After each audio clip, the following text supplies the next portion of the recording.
Protek 20 badi tarkibida kurkuma, C vitamini, frantsuzskaya, primarskaya sosna, uzum danagining ekstraktlari bor.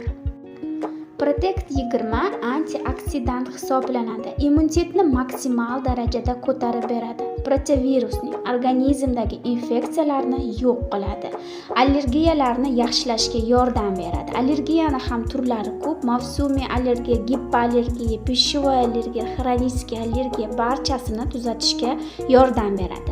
COVID kasalligida va COVIDdan keyin organizmni tiklashga ham yordam beradi. Bo'g'im, mushaklar, suyaklar og'riganda davolovchi va og'riq qoldiruvchi hisoblanadi. Markaziy nerv sistemasini himoya qiladi, yurak faoliyatini, pochka faoliyatini yaxshilab, jigar sirroziga davo bo'ladi. O'pkani tozalab beradi. Bundan tashqari hazm qilishni yengillashtirib beradi. Hattoki Protek 20 qonni tozalab beradi va qon aylanishini yaxshilaydi. Yuqori qon bosimini normada ushlashga va sahrli diabetni ham normada ushlashga yordam beradi. Xotirani tiklaydi, eslay olish qobiliyatini oshirib beradi. Aposmiya kasalligida, ya'ni hid bilish pasayganda ham davo bo'ladi.